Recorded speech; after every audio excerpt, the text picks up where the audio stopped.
आजकल ज़मीनी विवाद का जो मामला है सुलझने का नाम नहीं ले रहा है। जहाँ देखिए ज़मीन को लेकर लोग एक दूसरे पर इस तरह से टूट पड़ते हैं कि इसमें कई लोग की जानें भी चली जाती हैं और ज़मीन वहीं की वहीं रह जाती है। अक्सर अपने लोगों ने देखा होगा कि जब भी पंचायत में कई सारी योजना आती है तो कागज़ में कुछ और रियल में कुछ और दिखाया जाता है। कितने सारे सरकार अपनी जनता के लिए पैसा खर्चा करती है और उन पैसों का लाभ जो है जनता को नहीं मिल पाता है और कागज़ में दिखा दिया जाता है कि इस पंचायत में इतने लाख इतने करोड़ रुपए उठ चुके हैं।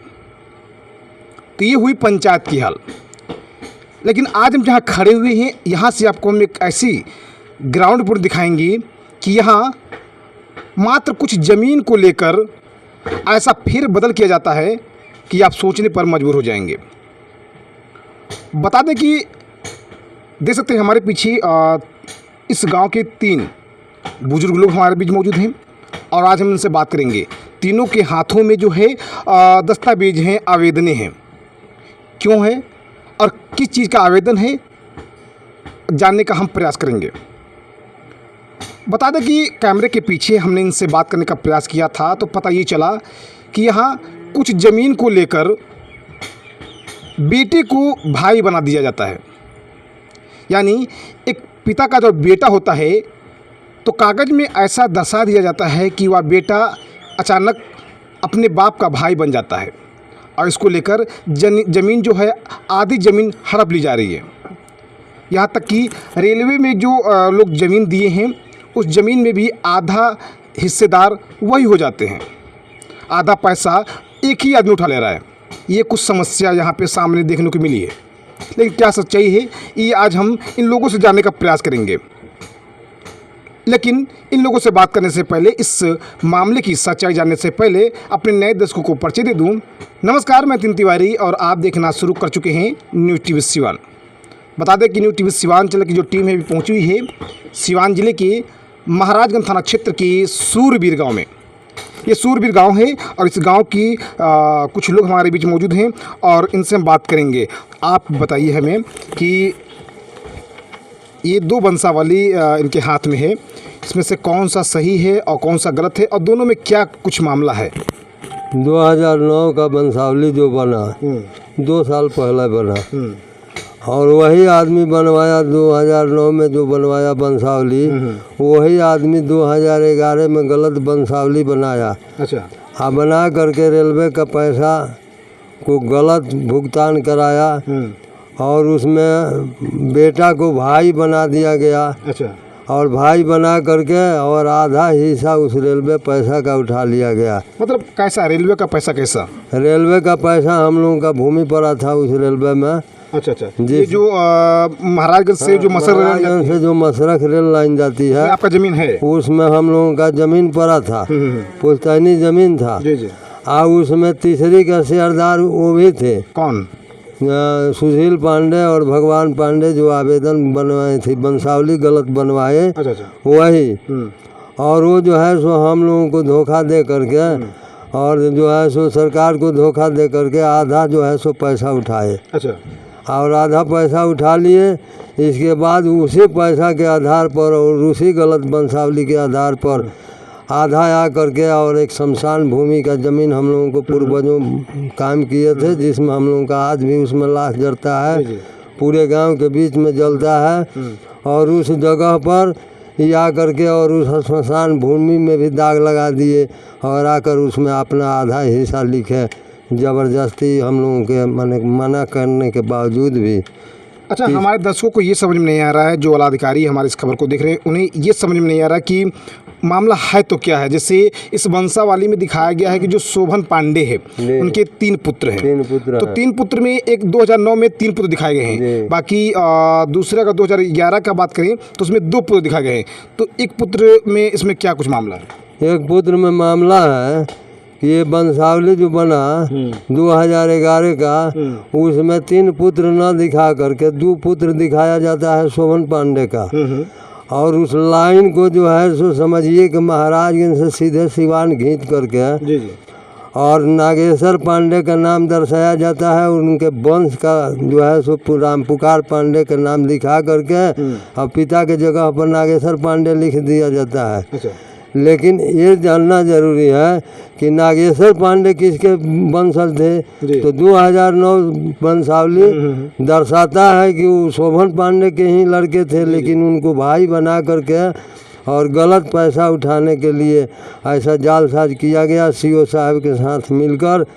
अब क्यों किया गया, हम लोगों को पैसा डुबाने के लिए किया गया और उसी वंशावली के आधार पर ये लोग पैसा उठाकर गलत कर रहे हैं और बार बार हम लोगों को दावा ठोक रहे हैं कि यहाँ भी आधा लेंगे, वहाँ भी आधा लेंगे, जान मार देंगे तो पीट देंगे। ये सब की बराबर धमकी हम लोगों को मिलती है सर, और हम लोग इससे तबाह हैं। हम लोग प्रशासन को गुहार लगाते हैं कि हम लोगों को मामला को जांच करके और इस धमकी को ख़त्म किया जाए, और ताकि आगे भविष्य में हम लोगों के साथ कोई दुराचार, कोई दुर्घटना न हो जाए। हम लोगों का एक पुश्तैनी ज़मीन है जिसमें मुरघटिया हमारे पूर्वजों ने उसको कायम किया था। अच्छा। और हमारे घर का माने ब्राह्मण परिवार का हमारा सभी का लाश उसमें जलता था। उसमें से एक पटीदार हमारे हैं जो तीसरी के पटीदार हैं। अच्छा। वो जो है सो आधा उसमें से बेच दिए हैं और गलत वंशावली बना करके रेलवे का भी पैसा आधा उठा लिए हैं। अच्छा। हाँ, जबकि हम लोगों ने सीओ साहब को आवेदन दिया था कि किस तरह से ये थी कौन सा वंशावली, 2 ठो वंशावली सीओ साहब ने बनाए थे, एक 2009 में। अच्छा। और दूसरा 2011 में। जी जी। तो हम लोगों ने सीओ साहब से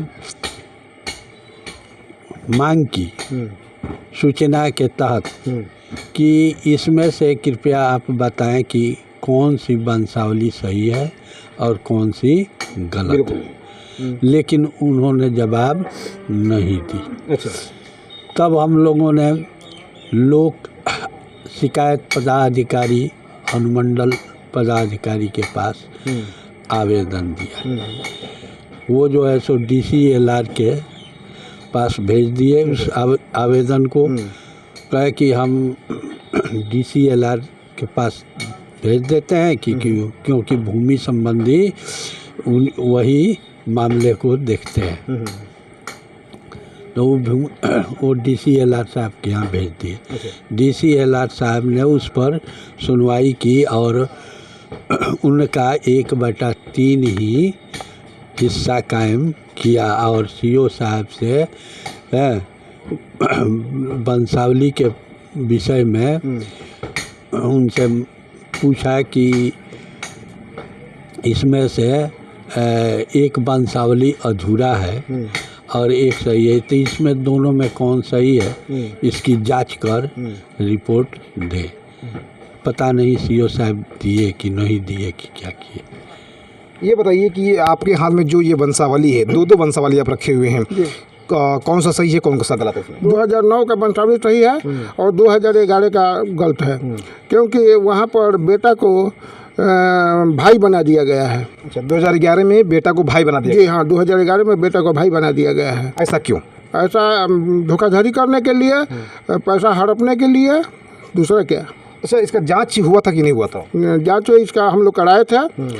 जो महाराजगंज DCLR ने उसका वो देख करके बोले कि नहीं, 2011 का जो वंशावली है वह गलत है और 2009 का सही है, इसलिए उनको आदेश भी दिया गया है। पढ़ सकते हैं कि इस पैसा के लिए उनको रिफंड मन उनसे लिया जाए। हम ये जानने का प्रयास करेंगे कि दोनों पे अंचलाधिकारी जी का साइन है, दोनों पे मुहर है, तो फिर गलत कैसे? क्या जांच करने वाले जो अधिकारी हैं वो गलत हैं या और कुछ? जांच करने वाले अधिकारी गलत जांच किए हैं। अधिकारी कैसे गलत जांच कर सकता है? ये वो पैसा के बल पर किए हैं, घूस लिए होंगे, दूसरा क्या। किससे घूस लिए होंगे? ये रामदेव पांडे के लड़का लोग से लिए होंगे। यानी जिनको बेटा को भाई बनाया गया है। हाँ, बेटा को भाई बनाए गए हैं सुशील पांडे और भगवान पांडे से मैंने घूस लेकर के किए हैं। कैसे कह सकते हैं आप? इस पर तो 100% क्योंकि वहाँ पर जाने के बाद कोई सुनवाई नहीं हो रही है। आप लोग गए थे वहाँ पे? कितने बार तो सुनाई नहीं हो रही है? कोई सुनवाई नहीं हो रही है। अच्छा। हर जगह हम लोग एप्लीकेशन भी दिए हैं, दरखास्त भी दी है, आज तक मैंने प्रशासन नहीं जगी। अगर कोई अनहोनी होती है इसका प्रशासन महाराज इनकी जिम्मेवार है। तो अभी तक कुछ सुनाई नहीं हुई। 2009 से मामला ये जुड़ा हुआ है, अभी 2022 चल रहा है, अभी तो कुछ कार्रवाई नहीं हुई। तो अभी क्या कुछ चाहते हैं आप लोग? हम लोग चाहते हैं ये कि हम लोग इसकी जानकारी पूरे जिला में दे दिए हैं। डीएम साहब के पास भी अपना आवेदन पहुंचा दिए हैं, एसपी साहब को भी दिए हैं, थाना निरीक्षक को भी दिए हैं, सीओ साहब को भी दिए हैं। और उस पर जो है सो ऊपर से लोक अदालत से भी आदेश हुआ कि इसका जांच पड़ताल किया जाए कि 2009 सही है कि गलत है।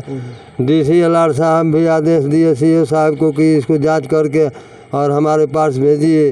तो जांचों उपरांत फिर ब्लॉक से जो है सो लिख करके और DCLR साहब के पास भेजा गया कि 2009 सही है और 2011 अधूरा है।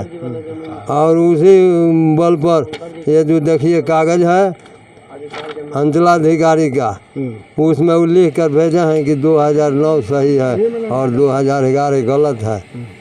तो ये सारे कागज़ उसी अंचलाधिकारी से, उसी ब्लॉक से बनता है। अब चाहे अंचलाधिकारी अभी वर्तमान में है वो रहे, और चाहे पीछे वाले रहे, लेकिन हुआ तो ब्लॉक से ऑफिस से न हुआ। दोनों पे साइन अंचलाधिकारी जी का है? हाँ, दोनों पर है। इस कागज़ पर भी है जिस पर वो आदेश दिए कि गलत है। अच्छा, साइन करने से पहले क्या अंचलाधिकारी ने ये देखा नहीं था क्या बंसावली देखे थे, लेकिन वो बोले कि जानते हैं मेरे पहले वाले करके चले गए तो मैं इस पर क्या कर सकता हूँ। तो उन्होंने दूसरे पर साइन कर दिया? दूसरे पर भी साइन कर दिया। तो इसमें किसका दोष माना जाएगा? इसमें तो दोष सरासर जो है सो ऑफिस का माना जाएगा और अधिकारी का माना जाएगा कि एक गलत चीज़ को देखते हुए भी फिर गलत कर रहा है। उन्होंने जांच इसका नहीं किया, इसी तरह कलम घुमाते गए, मोहर लगाते गए और हम लोगों को जो है सो पेट पर लात मारते चले गए। अभी आगे कितना लात पड़ेगा इसका कोई ठिकाना नहीं है। धमकी के अनुसार। चलिए, बहुत बहुत धन्यवाद। आपने देखा कि अभी न्यूज़ टीवी सिवान जिले की टीम सिवान जिले की महाराजगंज थाना क्षेत्र की सूरवीर गांव से ग्राउंड रिपोर्ट दिखा रही है। बता दें कि यह मामला कुछ ऐसा सामने आया है कि कुछ ज़मीन है यहाँ पे और उनकी एक शोभन पांडे यानी स्वर्गीय शोभन पांडे के 3 पुत्र हैं और तीनों पुत्र को 2009 जो वंशावली है उसमें दर्शाया गया है कि उनके 3 पुत्र हैं। तीनों की बराबर हिस्से आने चाहिए ज़मीन के। जहाँ भी ज़मीन है वहाँ बराबर हिस्सा मिलना चाहिए। लेकिन जिस व्यक्ति ने इस वंशावली को बनवाया था उसी व्यक्ति ने जब फिर से वंशावली को बनाया तो उसमें दर्शाया गया यानी 2011 का वो जो वंशावली है उसमें जो स्वर्गीय शोभन पांडे हैं उनके उसमें 2 पुत्र दर्शा दिए गए, यानी 3 की जगह 2 दर्शाए गए। शोभन पांडे के नाम के आगे एक लंबी लाइन खिंची हुई है। तो इन लोगों का कहने का मतलब ये है कि वो जो है अब उनका भाई बन गया है, यानी बेटा जो है भाई बनकर आधा हिस्सा ले रहा है। तो ये कुछ मामला यहाँ खुल के सामने आ रहा है। और सबसे बड़ी बात आपको हम ये बता दें कि जब 2 वंशावली हम देख रहे हैं इस पे आप साफ तौर पर देख सकते हैं किस तरह से दोनों पे अंचला अधिकारी जी का साइन है, मुहर भी है। तो कहीं ना कहीं देखा जाए कि जब अंचलाधिकारी जी इस पर साइन कर रहे थे तो उन्हें देखना चाहिए कि आखिर 2009 में क्या था और 2011 में क्या है।